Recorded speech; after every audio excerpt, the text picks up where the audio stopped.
Anatol, I wonder if you could give us an expectation of what you think is going to happen in the Ukraine war as we move now into winter and with the apparent stalemate. Well, yes. I mean, at present, it does look very like a stalemate. And that is partly for reasons to do with recent developments in technology, which do, to some extent, echo those in a different way before the First World War, in that they have greatly strengthened the power of the defensive against the offensive. We have seen the Russian offensive blunted at the start of the war and then driven back. Now the Ukrainian offensive in the south has been stopped dead. And the Russian attack around Avdiivka is also, it seems, proceeding very slowly. Now, and that I think will probably remain the case for some time. However, US aid notwithstanding, in many respects, time is not on the Ukrainian side here. The Russian population, especially since so much of the Ukrainian population has fled, outnumbers that of Ukraine by around 4 to 1 or more. And the other thing that this war has demonstrated is that while, of course, ultra-modern high-tech weaponry is very important, paradoxically enough, this war has also emphasized the tremendous importance of huge numbers of conscript soldiers. And Russia, frankly, can just conscript a lot more people than Ukraine has, particularly because, of course, Ukrainian casualties have been so enormously high. So in calling for a ceasefire, I think we should also make the argument very strongly that doing this is not an anti-Ukrainian position. That at the moment, the Ukrainians have won both in terms of Russian ambitions when Moscow launched this invasion, which was to subjugate the whole of Ukraine, and in terms then of the next Russian plan, which was to annex very large additional parts of Ukraine, and in terms of the history of the past 350 years of domination of Ukraine by Moscow. Ukraine has won, with Western help, a great victory. More than 80% of Ukraine is now independent and will never, as things stand at the moment, return to Russian suzerainty. Now, of course, it's a qualified victory, not an absolute victory. But my fear is that if we do not seek a ceasefire, if we go on encouraging the Ukrainians to keep attacking, that we could be setting them up for a much more serious defeat in future, given the basic underlying balance of forces and strength between Ukraine and Russia. And of course, because whatever the Biden administration may say, Western support, certainly this level of Western support for Ukraine, cannot be guaranteed in the long run. An awful lot depends on what happens in the next US elections. An awful lot depends on what happens in future European elections. And 2 years from now, barely a year from now, we will have we may have, who knows, a different US administration, but Russia will still be there. So once again, calling for a ceasefire is not an anti-Ukrainian position. A couple of people have asked about why we're not more critical of Hamas, given its charter and its stated commitment to eliminating the state of Israel with the terrorist attacks that have been a part of that. How do we respond to questions about Hamas? I think that I and many others have been very clear that the actions of Hamas were completely illegal, in my view, immoral, outrageous. And that if we're serious about preventing actions like that, we have to deal with what many people don't want to talk about, which is root causes. actions of horrific violence, like the actions that we saw on on October 7th, don't come out of thin air. They come in response to people's real world experiences. And in this case, that means decades, lifetimes for half the population of Gaza, which is under the age of 18. That's a million and more than a million people under the age of 18 who have known nothing but siege and apartheid, who have never been allowed to leave this crowded little tiny strip of land, have never been inside Israel, have never been able to visit the West Bank, let alone experience the broader world, and have lived a life of deprivation with no particular hope ahead of that changing anytime in their coming lifetime. That in no way justifies the actions against civilians that were carried out on October 7th. And if we don't understand that there's reasons that those actions happen, those illegal, horrific actions, which we must condemn, and we must demand that people be held accountable for their actions, if we don't understand that those happen because of something, and we have to change those somethings if we want them to not happen again, then we're in trouble. Then we just wait for the next outburst. So I think that's part of the question.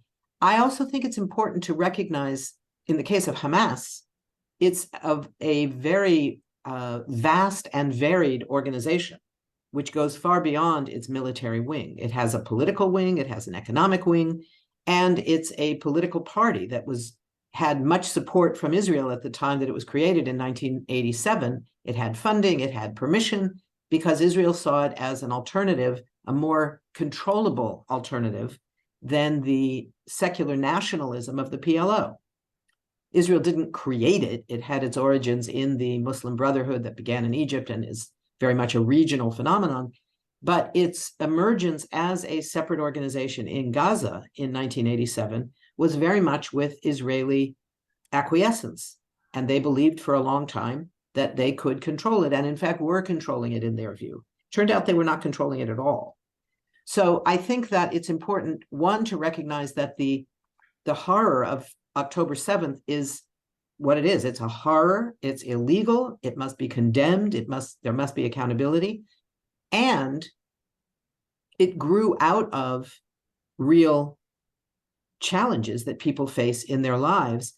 And the judgment of it, I think, crucially must be of those actions more than what's in the charter. The charter of the Likud party has a map that says there will never be there will never be a Palestinian state anywhere in between the river and the sea. I'm less interested in what is in the Likud charter than in what their party does when they are in power in the Knesset, which they happen to be at the moment, with their far right, and I would say carefully choosing the word fascist right partners in that coalition government. So I'm less interested in what the charters of any of these groups say than I am in what they do. What they do needs to be condemned and stopped. What they say, I'm less worried about. Can I just follow up on that a little bit? The US government policy remains, theoretically, a two-state solution. That has been the official policy of US administration since the 1990s. Now, two forces in particular have set out to destroy that possibility, that plan. And as Phyllis said, they have even to a degree worked together. The first is obviously Hamas, which rejected it and has done its, of course, did its best to destroy the PLO, has destroyed the PLO in Gaza. And the other, as Phyllis says, has been a succession of Israeli governments who have destroyed the possibility of a two-state solution by their settlement policy. And indeed, Netanyahu, great evidence to suggest, I was reading a piece about this in Haaretz just the other day, that indeed he deliberately built up Hamas so that he would not have to talk with the PLO about a two-state solution. Now, that was in direct contradiction, not just of US policy, but of course also of US interests when it comes to the threat of international terrorism. So yes, we've got to look at the background of this on both sides. And I absolutely, but I can condemn not just the terrorism of Hamas, but I also condemn its blind rejection of any possible deal with Israel. But indeed, you have to look at the other people, the other side, which has rejected, in effect, any deal. And like so many political organizations, there are splits within and divisions within Hamas. So some Hamas leaders have said they are prepared to negotiate not a two-state solution, because everybody on the ground knows there's no more land for it. So that's just not going to happen. But the one other thing I would say is that the calls for a ceasefire, for example, mean a ceasefire on all sides. This is not a one-sided thing. The resolutions at the United Nations that the US vetoed were calling for cessation of hostilities and humanitarian pause on all sides. All sides, yes. So this is crucial. This is what people are calling for, is an end to all the violence right now. That doesn't solve the problem, but it stops the killing. By the way, on that score, just to go back to Ukraine for a second, the idea of a treaty of neutrality has been, of course, denounced as, you know, a Russian ploy. Well, of course, it is a Russian demand, but very, very few people have noticed that a treaty of neutrality based, for example, on the Austrian state treaty during the Cold War also rules out what used to be a key aim of Putin and the Russian government, which was to bring Ukraine into an alliance with Russia. It cuts both ways. Neutrality means neutrality, as with Austria during the Cold War.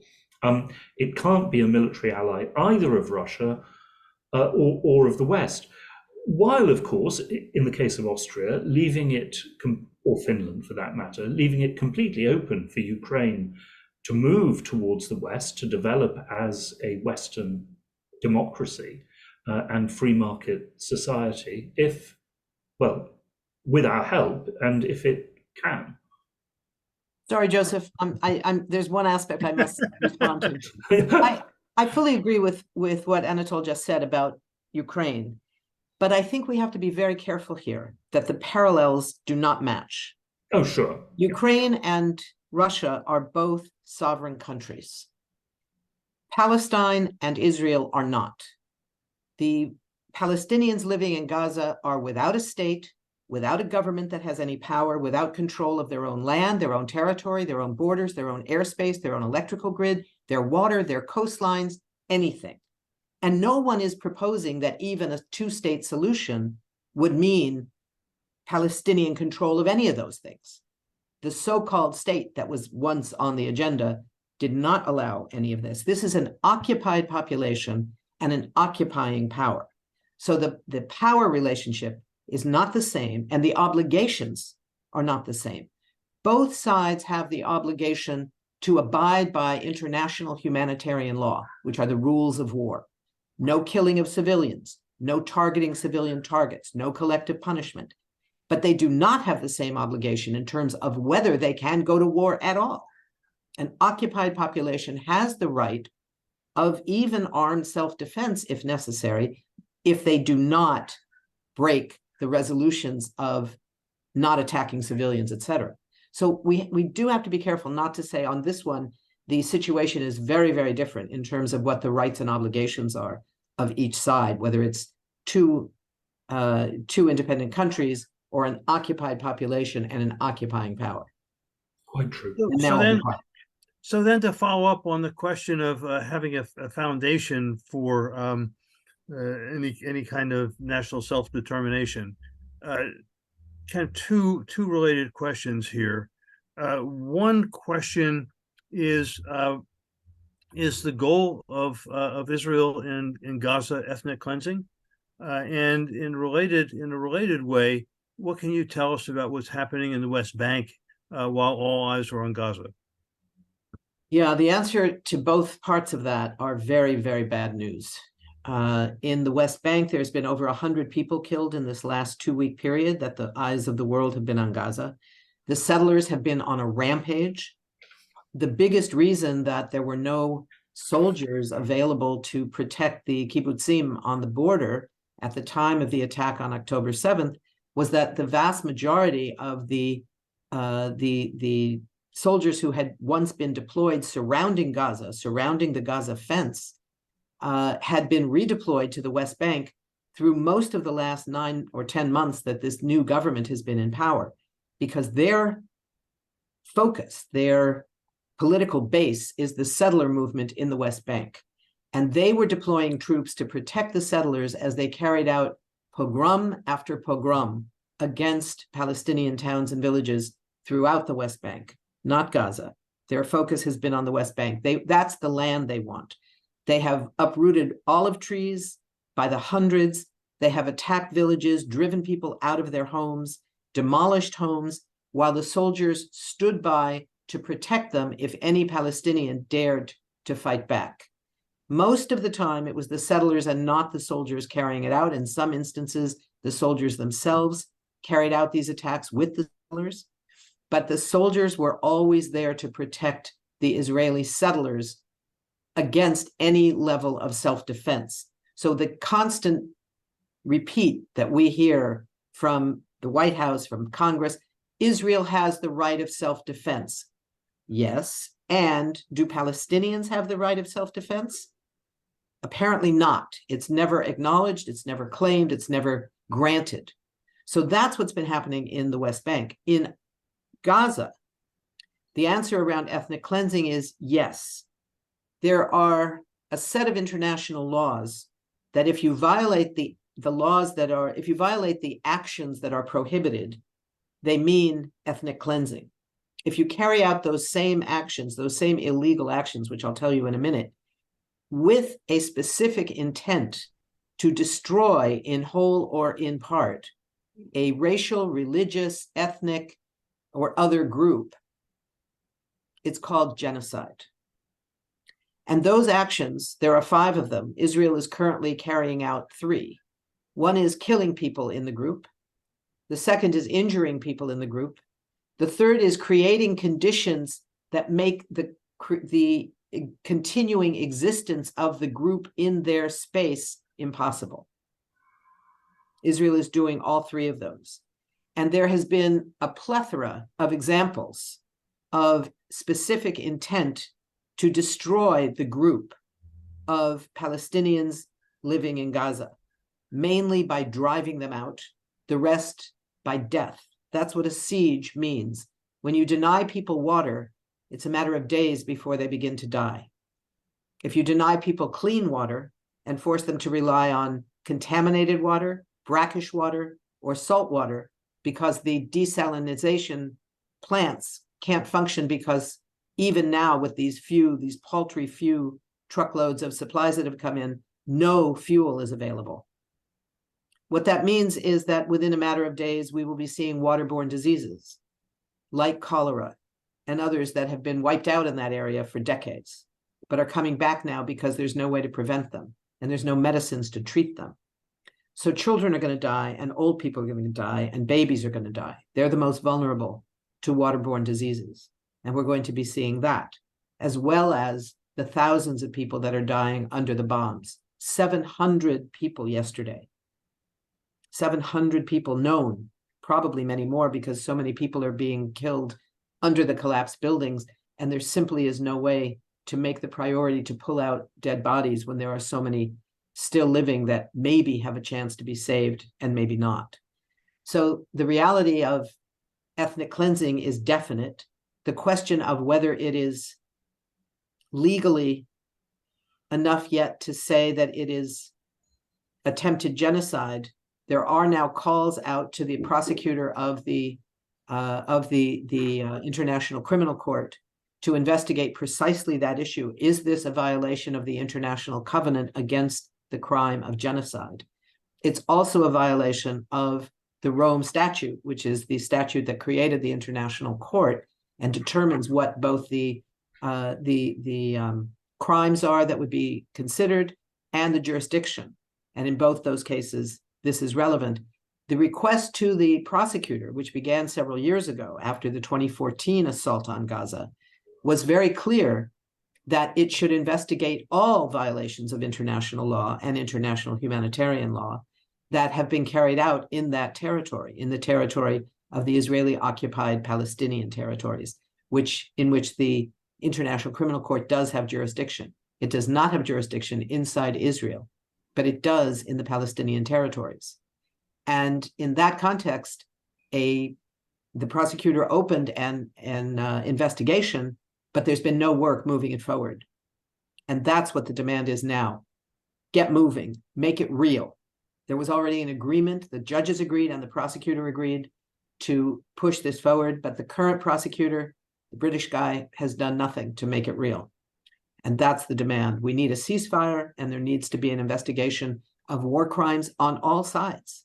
There needs to be accountability on all sides. One is a question asking, might a factor fueling the Ukraine war be geopolitical positioning for Ukraine, rather for control over the Northern Sea route and the resources newly accessible in the melting Arctic? I'd expand that to ask how you see the geopolitical implications of the war, and maybe just to polish it up a little bit, to ask you to comment on the relationship between the two wars.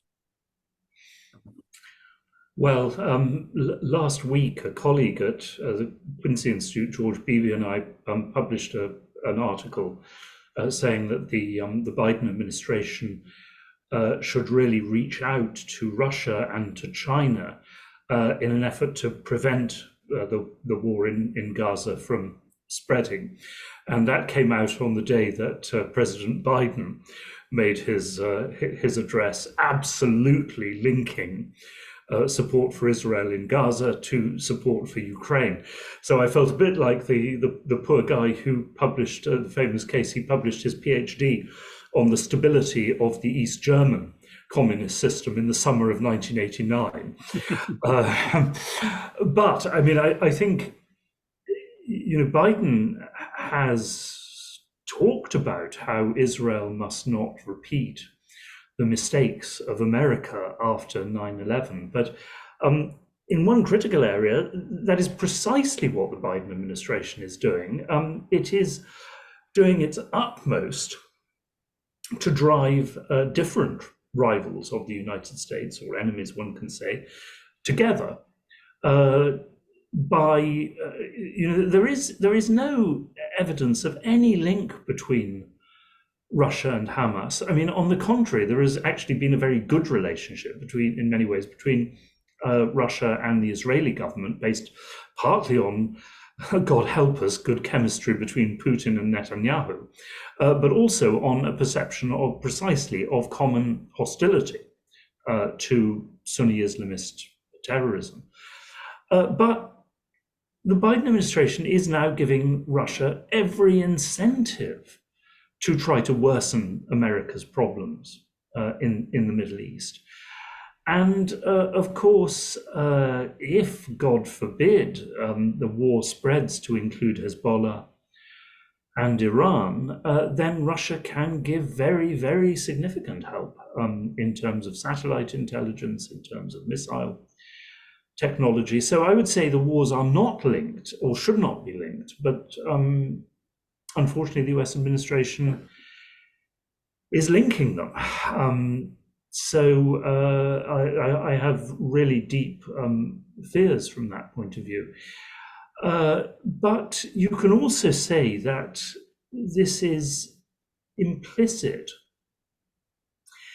in the way in which, since 1992, when it came out, every subsequent US administration, with the partial exception of Barack Obama, but certainly not of his Secretary of State Hillary Clinton, have in effect adopted as their standard operating procedure what's been called the Wolfowitz Doctrine, which said that America must exert unilateral hegemony, not just in the world as a whole, but in every region of the world. And no other country will have any influence beyond its borders, except that explicitly allowed to it by the United States. Well, that, as by the way, I mean, wise people commented at the time, but has now been completely forgotten by the establishment. that is an inevitable recipe for not just a pushback against America in many parts of the world, but how that pushback will inevitably become linked. I mean, I taught international relations. This is International Relations 101.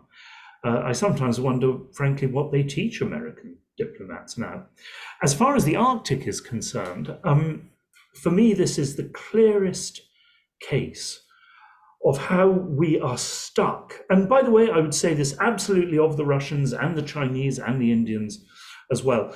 But we are stuck with what has been called residual elites and residual institutions who have been absolutely shaped, who are completely committed to a view of security which is entirely concerned with great power, rivalries, hard security.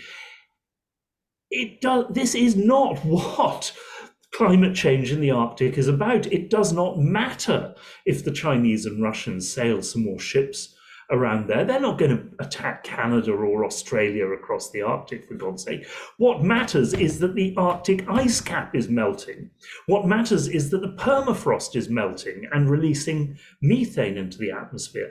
The Arctic is the area that really presents the threat of tipping points, as they've been called, feedback loops, whereby climate change becomes runaway, escapes from our control, and leads to catastrophe for the whole of humanity, including the United States. That's what we ought to be worried about in the Arctic.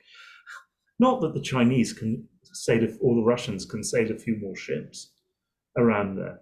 But I'm afraid our elites just have not, they sometimes tick the boxes on climate change, but they have not come to terms with that new reality and that new threat.